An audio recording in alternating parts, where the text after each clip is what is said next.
प्रभु यीशु मसीह के मधुर और मीठे नाम से आप सभी को जय मसीह की। आज परमेश्वर के वचन में आप सभी का स्वागत है। परमेश्वर पिता आज अपने वचनों के द्वारा आप सभी को बहुतायत से आशीष को दे। पिता परमेश्वर आज अपने वचनों के द्वारा आपसे बोले और बातचीत करे। मत्ती 12वां अध्याय उसके जब हम 33 से 37 तक जब पढ़ते हैं तो यहाँ पर पेड़ और उसके फल के बारे में दिया गया है। अब ये किस बात को दर्शाता है और परमेश्वर आज इस वचन के द्वारा हमें क्या बताना चाहता है, ये बहुत महत्वपूर्ण है। यहाँ इस प्रकार से लिखा है कि पेड़ को अगर तुम अच्छा कहो तो उसके फल को भी अच्छा कहो, पेड़ को निकम्मा कहो तो उसके फल को भी तुम निकम्मा कहो, क्योंकि पेड़ अपने फलों से पहचाना जाता है। एक पेड़ की पहचान उसके फल से है। बिना फल का पेड़ जब आप देखेंगे तो आप अगर उस पेड़ को आप कभी पहले नहीं देखे तो आप जान नहीं सकेंगे कि किस फल का पेड़ है। लेकिन अगर उसमें आप फल लगा हुआ देखेंगे तो आप जान जाएंगे कि ये इसका पेड़ है करके। क्योंकि अगर आप संतरे का पेड़ अगर कभी नहीं देखे हैं, आप जानते हैं कि संतरा कैसा दिखता है, तो आप जब उसमें फल को लगा हुआ जब देखेंगे तो आप तुरंत पहचानेंगे, अरे ये संतरे का पेड़ आप कह सकते हैं। मेरे प्रियो, आज परमेश्वर अपने वचन के द्वारा में क्या बताना चाहता है, एक व्यक्ति की पहचान वो कैसे बातों को करता है, वो कैसा उसका जीवन है, इस बात को प्रकट करता है। और यहाँ इस प्रकार से यीशु मसीह कह रहा है, हे सांप के बच्चों, तुम बुरे होकर कैसी अच्छी बातें कह सकते हो, क्योंकि जो मन में भरा है वही मुंह पर आता है।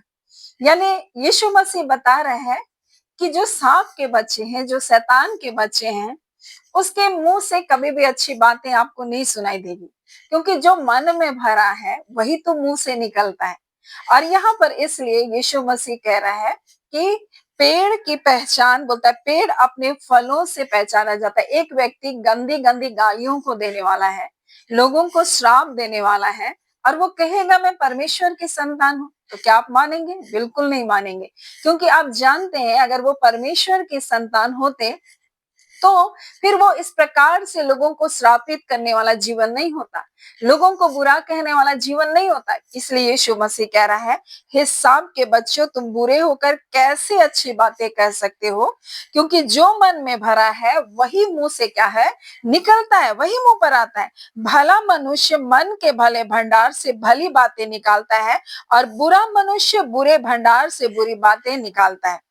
और मैं तुमसे कहता हूं, जो जो निकम्मी बातें मनुष्य कहेगा, न्याय के दिन हर एक उस बात का लेखा लिया जाएगा, क्योंकि तू अपनी बातों के कारण निर्दोष और अपनी बातों के कारण तू दोषी ठहराया जाएगा। मनुष्य के जो शब्द हैं वो बहुत प्रभावशाली हैं।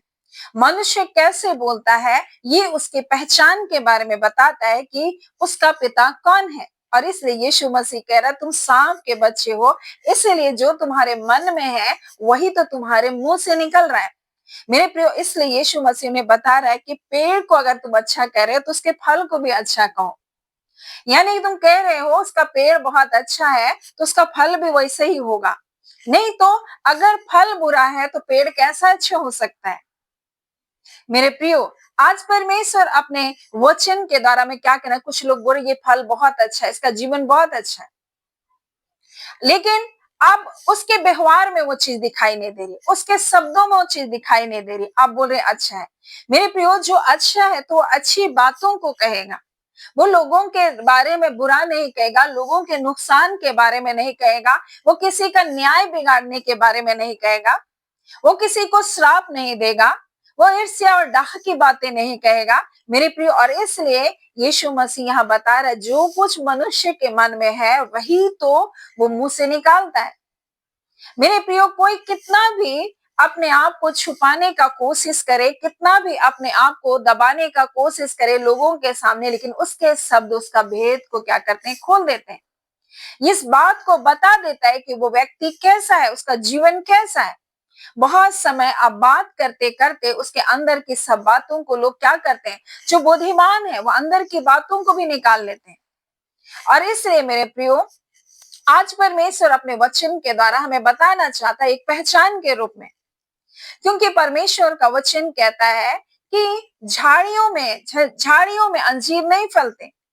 मेरे प्रियो, परमेश्वर का वचन कहता है कि जो भी बातें मनुष्य कह रहा है उन बातों का एक दिन क्या किया जाएगा? लेखा लिया जाएगा। उन बातों का न्याय होगा, परमेश्वर का वचन कहता है। मैं तुमसे कहता हूं, जो निकम्मी बातें मनुष्य कहेगा उसका न्याय होगा। तो सोचिए, अगर हाँ इन शब्दों का अगर न्याय होने वाला है, इन बातों का अगर न्याय होने वाला है, तो हमें कितनी सावधानी पूर्वक बातों को करना चाहिए। मेरे प्रियो, हमारे मन अगर शुद्ध है, हमारे विचार अगर शुद्ध है, तो वैसे ही बातें हमारी निकलेगी। लेकिन अगर हमारे मन में ही कड़वाहट है, हमारे मन में ही ईर्ष्या है, हमारे मन में ही डाह है, तो वही सारी बातें तो मुंह से भी निकलेगी। और इसलिए यहाँ पर इस प्रकार से लिखा है, न्याय के दिन हर एक उस बात का लेखा देना पड़ेगा। तू अपनी बातों के कारण निर्दोष और अपनी बातों के कारण दोषी ठहराया जाएगा। और परमेश्वर का वचन हमें बहुत अद्भुत बातों को यहाँ बताया है। जब आप दूसरा कुरिन्थी और उसके चौथा अध्याय और उसके 13 को जब पढ़ेंगे तो इस प्रकार से लिखा है, इसलिए हम में वही विश्वास का आत्मा है। मेरे प्रियो, अगर आप में परमेश्वर का आत्मा है, वो विश्वास का आत्मा है, जिसके विषय में लिखा है, मैंने विश्वास किया इसलिए बोला। अब मेरे प्रियो, जिसके अंदर परमेश्वर का आत्मा है, परमेश्वर का आत्मा प्रेम का आत्मा, आनंद का आत्मा, उसका आत्मा विश्वास का आत्मा है। तो जितनी भी हालातें विपरीत होगी, चाहे हमारे विरोध में कितने सारे लोग होंगे, चाहे जो भी हमारे बारे में बुरा बोलेगा, हम वैसे नहीं बोलेंगे। क्यों नहीं बोलेंगे? क्योंकि हमारे अंदर परमेश्वर का आत्मा है, विश्वास का आत्मा है, प्रेम का आत्मा है, धीरज का आत्मा है, भलाई का आत्मा हमारे जीवन में दिया गया है। तो हम क्यों करके कोई अगर हमारे बारे में बुरा कहने पर भी हम उसको श्राप देने लग जाएंगे? मेरे प्रियो, और इसलिए यहाँ लिखा है, हम में परमेश्वर ने हमारे जीवन में विश्वास का आत्मा दिया है, और इसलिए लिखा है, मैंने विश्वास किया इसलिए बोला। आप विश्वास करते हैं परमेश्वर के वचन पर, इसलिए बोलते हैं।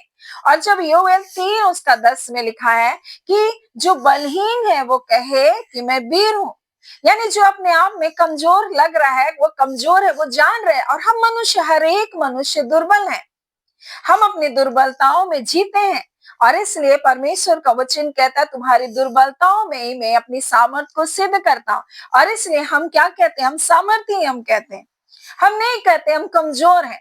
मेरे प्रिय, इसलिए मनुष्य को जब यीशु मसीह ने धर्मी बनाया तो मैं पापी हूं नहीं बोलता है, क्योंकि वो जानता है मुझे धर्मी ठहराने वाला मेरा प्रभु है। और इसलिए हमने विश्वास किया, इसलिए हम क्या कहते हैं? अपने आप को धर्मी कहते हैं अपने आप को। हम पापी नहीं कहते, क्योंकि हमने विश्वास किया है, उसके वचन पर विश्वास किया। इसलिए जो विश्वास करता है वो बोलता है, और जो विश्वास नहीं करता है वो हमेशा सोचता है कि मैं पापी हूं। परंतु जिसने विश्वास किया यीशु मसीह पर, वो कहता है अब तो मैं पापी नहीं हूं, मैं अब धर्मी हूं, क्योंकि मैं धर्मी बनाया गया हूं। ये मेरे कार्य के अनुसार नहीं है। एक निर्बल व्यक्ति कहेगा मैं बलवान हूं, क्योंकि वो जानता है परमेश्वर मेरी निर्बलता में अपनी सामर्थ को सिद्ध करता है। एक निर्धन व्यक्ति कहता है मैं धनवान हूं, क्योंकि वो जानता है यीशु मसीह मेरे लिए कंगाल बना, और उसके कंगाल हो जाने से हम क्या हो जाए? धनी बन जाए। मेरे प्रियो, और इसलिए आज हम विश्वास की आत्मा जब हमारे अंदर है, तो हम विश्वास के ही वाक्य को कहेंगे। और इसलिए आगे इस प्रकार से लिखा, अतः हम विश्वास करते हैं इसलिए बोलते हैं। मेरे प्रियो, और यहाँ पर जब आप पढ़ेंगे रोमियो और उसके चौथा अध्याय, और यहाँ इस प्रकार से लिखा है, जैसा लिखा है, मैंने तुझको बहुत सी जातियों का पिता ठहराया। जब परमेश्वर के सामने जिसने उस पर विश्वास किया, जो मरे हुओं को जिलाता है, जो बातें है ही नहीं, उसका नाम ऐसे लेता है मानो वो है। और परमेश्वर ने अब्राहम से कहा था कि तेरा वंश ऐसा होगा और तू बहुत जातियों का पिता होगा। और अब्राहम ने क्या किया? उस पर विश्वास किया। मेरे प्रियो, क्योंकि परमेश्वर जो बातें नहीं है उसको ऐसे बोलता है मानो वो है। हमारे जीवन में भी परमेश्वर की संतान है, अगर हम अच्छा फल है, अच्छे पेड़ का अच्छा फल है, तो हमारे शब्द भी अच्छे होंगे, हमारे शब्द भी सही होंगे, हमारे शब्द भी वचन के अनुसार होंगे। अब्राहम अपनी दुर्बलताओं में भी उसने क्या किया? विश्वास किया। अपने शरीर की मरी हुई दशा में भी सारा ने क्या किया? विश्वास किया। मेरे प्रिय, आज परमेश्वर ने इतनी अद्भुत प्रतिज्ञा हमारे जीवन में दिया, उसने हमें धर्मी बनाया। और उसका वचन कहता है, परमेश्वर ने जब अपने पुत्र यीशु मसीह को हमारे लिए दे दिया, तो उसके साथ और सब कुछ क्यों नहीं देगा? हम क्या बोलते हैं? हम कैसा बोलते हैं? क्या हमारे जीवन के लिए केवल हम बुरा-बुरा बोलते हैं? हमारा कुछ अच्छा नहीं होगा, मेरा किस्मत ही खराब है, मुझको ये नहीं मिल सकता, मुझे तो स्ट्रगल करना ही पड़ेगा। ऐसा जब हम बोलते हैं, आपके जीवन में वही सारी चीज़ें होती हैं। लेकिन परमेश्वर का वचन क्या कहता है? जो निर्बल है, जो बलहीन है, वो भी कहे मैं वीर हूँ। और उसने पौलुस से कहा तुम्हारी निर्बलताओं में मैं अपनी सामर्थ को सिद्ध करता। तो आप और हम हर कोई मनुष्य निर्बल है, परंतु परमेश्वर का सामर्थ हमारे जीवन में कार्य करता है और उसी के अनुग्रह के द्वारा परमेश्वर हमको ऊंचा उठाता है और अपनी भलाइयों से हमको तृप्त करता है। मेरे प्रियो, जब आप लिया के बारे में पढ़ेंगे, लिया ने जब अपने बेटे असेरा का नाम रखा, तब उसने क्या कहा? अब से लोग मुझे, लिखा है, वो कहती अब से लोग मुझे धन्य कहेंगे। और लिखा है कि सब स्त्रियां मुझको क्या कहेगी? धन्य कहेगी। वो सिर्फ अपने बारे में कह नहीं रही, वो कह रही है आने वाले समय में सब स्त्रियां मुझको क्या कहेगी? धन्य कहेगी। अब मरियम के बारे में देखिए, मरियम क्या कह रही है? उसने कहा परमेश्वर ने अपनी दासी की दीनता पर दृष्टि की, अब से युग युग के लोग मुझको धन्य कहेंगे। उसने ना सिर्फ अभी के लिए परंतु आने वाले समय के लिए भी उसने अपने जीवन के लिए भविष्यवाणी की। उसने कहा अब से युग युग के लोग मुझको धन्य कहेंगे। लिया भी क्या कह रही है कि मैं धन्य हूं, अपने आप को कह रही है मैं धन्य हूं। मेरे प्रियो, परमेश्वर ने उसके दुख पर दृष्टि किया। जब परमेश्वर ने देखा कि लिया अप्रिय गिनी गई, राहेल वहां पर हम देखते राहेल को याकूब प्रीति रखता था, परंतु लिया जब अप्रिय गिनी गई, परमेश्वर ने उसकी कोख को खोला और परमेश्वर ने उसको संतान की आशीष देते गया। तब वो जब सेरा का जन्म होने लगा, तब तो कहती मैं तो धन्य हूं। वो अपने आप को अभागी नहीं कह रही कि मेरा पति मुझसे प्रेम नहीं करता, मेरा पति मुझसे प्रीति नहीं रखता, लेकिन वो कह रही है अब तो पर मैं धन्य हूं बोल रही है, अपने बारे में वो धन्य है कह रही है। और वो इतना ही नहीं कह रही है, और निश्चय स्त्रियां मुझे क्या कहेगी? मुझे धन्य कहेगी। मुझे इस प्रकार से यहाँ पर लिखा है कि अब अन्य स्त्रियां भी मुझको क्या कहने लगेगी? धन्य कहेगी। मेरे प्रियो, आज परमेश्वर अपने वचन के द्वारा हमें क्या बताना चाहता है? मरियम ने भी कहा कि परमेश्वर के अनुग्रह की दृष्टि जब मुझ पर हुई है, उसने अपने दासी की दीनता पर जब दृष्टि की है, मेरे प्रियो, वो कहती अब से युग युग के लोग मुझे धन्य कहेंगे। मेरे प्रियो, जो विश्वास करता है वो अपने बारे में अच्छा बोलेगा। वो ये नहीं कहेगा, परमेश्वर के वचनों के ऊपर अविश्वास नहीं करेगा, परंतु परमेश्वर के कहे हुए वचन पर विश्वास करेगा। अब्राहम ने विश्वास किया और इस प्रकार से वहां लिखा है जो कुछ परमेश्वर ने कहा था उस पर उसने प्रतिज्ञा की। आज मेरे प्रिय, परमेश्वर ने इतनी प्रतिज्ञा हमारे जीवन में दी है, लेकिन हम क्या कहते हैं? अगर हम परमेश्वर हमारा यीशु मसीह कहते हैं मैं दाख लेता हूं, अगर तुम डालियां हो बोल रहा है, और जब वो हमारा दाख लेता है मेरे प्रियो, तो हम जब उसकी डालियां हैं तो मेरे प्रियो हम कैसे अपने जीवन के लिए बुरा कह सकते हैं? जब वो हमारा पिता है तो हम अपने पिता के जैसा क्यों ना कहें? मेरा पिता जो बातें नहीं है उसको ऐसे कहता था मानो वो है, और वो बातें वैसे हो जाती थी।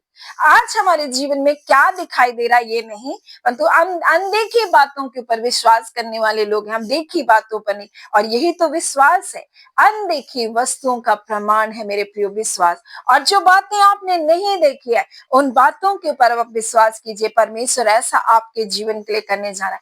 परंतु मेरे प्रियो, परमेश्वर का वचन कहता है जो निकम्मा पेड़ है, जो निकम्मा फल है, वो क्या कहेगा? बुरी बातें कहेगा। आज अगर हमारा पेड़ अच्छा है, हम अच्छे फल हैं, मेरे प्रियो, आज हमारे जीवन से इस बात की पता चलेगा हम परमेश्वर की संतान हैं। अगर हम लोगों को ब्लेस करने वाले लोग हैं, अगर हम लोगों को आशीष देने वाले लोग हैं, तो हमारे जीवन से लोग जानेंगे कि हम अच्छे पेड़ के अच्छे फल हैं। आपका जीवन चरित्र इस बात को बताएगा मेरे प्रियो कि आप अच्छे पेड़ के एक अच्छे फल हैं। आपके द्वारा, मेरे प्रिय, फल के द्वारा परमेश्वर का वचन बताता है कि पेड़ की पहचान होती है। आज हमें संसार में हम परमेश्वर के संतान हैं मेरे प्रियो। हम कैसे लोग जानेंगे हमारे पिता के बारे में अगर हमारा जीवन बुरा है, अगर हम बुरी बातों को कहने वाले लोग हैं मेरे प्रियो। इसलिए परमेश्वर का वचन कहता हमें परमेश्वर का आत्मा है तो हमारे जीवन में वो फल भी होंगे। अगर हमारे अंदर परमेश्वर का आत्मा नहीं है तो अपने आप को जांचने की आवश्यकता है हम किस आत्मा के चलाए चल रहे हैं? क्या हम पवित्र आत्मा के चलाए चल रहे हैं? क्योंकि अगर परमेश्वर का आत्मा हम में है, तो मेरे प्रियो, ये हमारे अंदर धीरज को, प्रेम को, सहनशीलता को, आनंद को, विश्वास को उत्पन्न करता है मेरे प्रियो। और यही तो हमारे जीवन में, यही हमारी पहचान है, और इसी पहचान के द्वारा लोग परमेश्वर को जानेंगे, परमेश्वर पिता को ढूंढेंगे आपके जीवन को देखकर मेरे प्रिय। इसलिए कहा जाता है, हमारे हम लोग कहते हैं 4 सुसमाचार है, लेकिन लोग कहते हैं हम 5वां वो सुसमाचार है जिसके जीवनों को देखकर लोग प्रभु के पास आते हैं। आपका व्यवहार, आपका प्रेम करना, आपका क्षमा करना, आपका भलाई करना मेरे प्रिय लोगों को परमेश्वर की ओर लेकर जाएगा। आपकी ईमानदारी लोगों को परमेश्वर की ओर मुड़ने के लिए विवश करेगा। सो आज हम जो मसीह की पत्री है मेरे प्रियो, हम जो वो फल है मेरे प्रियो, क्या हमारे फल वाकई में वैसे हैं कि लोग पेड़ के बारे में जान सके? और इसलिए उसका वचन इस प्रकार से कहता है, पेड़ अपने फल से पहचाना जाता है। क्या लोग इस फल को देखकर लोग पेड़ के बारे में जानना चाहेंगे? मेरे प्रियो, आज आपके जीवन को देख करके लोग परमेश्वर को ढूंढना चाहिए। परमेश्वर यही तो आज हमारे जीवन के साथ चाहता है। आज हम कैसा जीवन को जी रहे हैं बहुत महत्वपूर्ण है। सो आज परमेश्वर अपने वचन के द्वारा में बताना चाहता है, हम कैसा बोलते हैं ये हमारे जीवन की एक पहचान है। क्योंकि अगर मन में कड़वाहट है तो मुंह में कड़वाहट होगी, मुंह से लोगों को आप श्राप देंगे। अगर मन शुद्ध है मेरे प्रियो, तो बुरा करने वालों को भी आप क्षमा कर सकते हैं, आप प्रेम कर सकते हैं मेरे प्रियो। ये पवित्र आत्मा हमको सामर्थ को देता है। हमारे में कोई ताकत नहीं है मेरे प्रियो। मनुष्य कोई भी अपने से स्वयं कुछ नहीं कर सकता है, माफ भी नहीं कर सकता है स्वयं से। लेकिन जब पवित्र आत्मा होता है, आप शत्रु को भी गले लगा सकते हैं, आप माफ कर सकते हैं, आप एक शांतिपूर्ण जीवन को जी सकते हैं। नहीं तो एक बोझ लेकर आज मनुष्य चल रहा है। इसलिए यीशु मसीह आया और सबसे पहले कहा, मन को फिरा। आज हमारे मन को खाली करने की आवश्यकता है, अपने मन को पवित्र करने की आवश्यकता है। अपने जीवन को सारे बोझ को हटाइए। किसने क्या कहा, क्या किया, पुरानी बातों के ऐसे बहुत सारे भंडार को लोग, पुरानी चीजों को अपने अंदर संचय कर करके लोग क्या करें, अपने जीवन को एक कचरे बना कर रखें, एक एक डस्टबिन बना कर रखें, और व्यर्थ बातों को अपने अंदर समेट रहे और अपनी आनंद, अपनी शांति को खो रहे हैं मेरे प्रियो। आज अपने हृदय को खाली करें और कहें, पवित्र आत्मा आज से मेरे जीवन को आप संचालित कीजिए, मेरे अंदर अपने आनंद को दीजिए, अपनी शांति को दीजिए मेरे प्रियो। जो कुछ आपके अंदर होगा वही तो बाहर निकलेगा। अगर परमेश्वर का आत्मा आपके अंदर है तो मेरे प्रियो वही फल आपके जीवन में दिखाई देंगे। सो परमेश्वर पिता इन वचनों के द्वारा आप सभी के जीवन को बहुत ऐसे आशीष को दे। आमीन। हम प्रार्थना करेंगे। धन्यवाद देते हैं जीवते सच्चे सामर्थ्य पिता परमेश्वर, प्रभु यीशु मसीह के मधुर और मीठे नाम से अब आपके पास आते हैं। आज निश्चय करके पिता अपने वचन के द्वारा प्रभु जी हम में से प्रत्येक से आपने बोला और बातचीत किया। हम आपका धन्यवाद देते हैं खुदान परमेश्वर। निश्चय परमेश्वर आप भला परमेश्वर है पिता, और अपनी भलाइयों से प्रभु जी अपने लोगों को तृप्त करते हैं पिता। जो लोगों के लिए बहुत कठिन है परमेश्वर, लोग सोचते हैं प्रभु जी ये बातें मेरे जीवन के लिए नहीं हो सकती, ऐसी बड़ी भलाइयों को भी करने वाले परमेश्वर आप है पिता। हाँ खुदान परमेश्वर, लिया के लिए पिता उसका भविष्य अनिश्चित था प्रभु जी। जहाँ पति परमेश्वर प्रेम नहीं करता था, जहाँ परिवार की स्थितियां अच्छी नहीं थी, परंतु खुदावन परमेश्वर आपके अनुग्रह की दृष्टि उस पर थी, आप पर उस पर बनाए रखा आपने। और पिता इसलिए उसने कहा परमेश्वर अब से पिता मैं धन्य, उसने कहा। और पिता हाँ पिता आने वाले समय में स्त्रियां मुझको धन्य कहेगी परमेश्वर। आज निश्चय करके परमेश्वर पिता प्रभु जी ये अपने जीवन के लिए परमेश्वर प्रभु जो बुरा कहते प्रभु जाने नहीं पाए पिता, क्या आप उनसे प्रेम करते हैं प्रभु, इसलिए ये धन्य है प्रभु। यहाँ से सिद्ध है परमेश्वर पिता, और ना सिर्फ आज परंतु आने वाले वंश के लोग भी परमेश्वर हाँ पिता मैं उनकी पहचान को बनाने वाले, अपने लोगों की पहचान को बनाने वाले परमेश्वर है पिता। एक ऐसी पहचान को परमेश्वर जो पिता परमेश्वर कोई छीन नहीं सकता पिता। हाँ पिता मरियम ने इसलिए कहा कि परमेश्वर की दृष्टि मुझ पर हुई, इसलिए अब युग युग के लोग मुझे धन्य कहेंगे। हाँ पिता परमेश्वर प्रभु जी उसने अपने बारे में अच्छा कहा प्रभु, क्योंकि वो उसके अंदर आपका आत्मा था परमेश्वर पिता। आज खुदान परमेश्वर प्रभु जी आपका आत्मा विश्वास का आत्मा है प्रभु जी, इसलिए वो विश्वास के साथ अपने जीवन के लिए बोलने पाए, अपने परिवार के लिए बोलने पाए, अपने बच्चों के लिए बोलने पाए खुदान परमेश्वर, क्योंकि आप भला परमेश्वर है और निश्चय अपनी भलाई से अपने लोगों को को प्रतिदिन प्रेरित करते हैं, अद्भुत भलाइयों को रखते हैं पिता अपने लोगों के लिए पिता। और आपकी योजना आपके लोगों के लिए कभी भी छोटी नहीं रही परमेश्वर। हाँ पिता परमेश्वर, किसी एक पीढ़ी के लिए नहीं रही पर पिता, क्योंकि जब आपने बुलाया परमेश्वर पिता, आपने युगान युग की आशीष को दिया परमेश्वर पिता, आपका धन्यवाद देते हैं खुदान परमेश्वर पिता। सचमुच परमेश्वर प्रभु जी, आप अपने लोगों के नाम को परमेश्वर ऊंचा उठाते हैं और स्वर्ग के राज्य में भी प्रभु जी अपने लोगों को एक ऐसा नाम देंगे प्रभु, आपने कहा। हाँ पिता परमेश्वर, जिसे पाने वाला ही जानेगा पिता। निश्चय परमेश्वर पिता, अपने लोगों के नाम को आप बढ़ाने वाले परमेश्वर हैं, आपका धन्यवाद देते हैं। निश्चय परमेश्वर, आज के वचन के द्वारा अपने लोगों को आपने आशीष को दिया प्रभु, धन्यवाद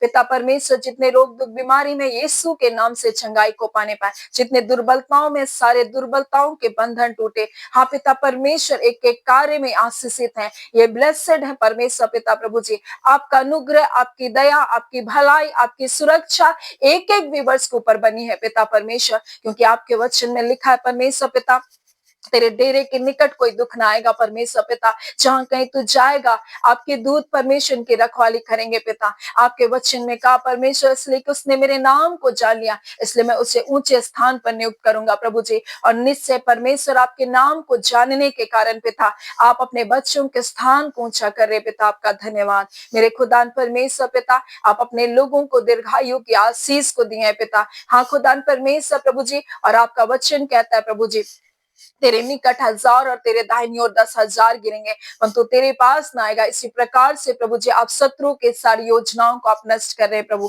आपका धन्यवाद। सारी आदर महिमा केवल आपको देते हैं पिता। धन्यवाद के साथ पिता प्रार्थना हम यीशु के नाम से मांगते हैं, दया सुने अनुग्रह से ग्रहण कर लीजिएगा, आमीन। परमेश्वर पिता आप सभी को बहुत ऐसे आशीष कर दें, आमीन।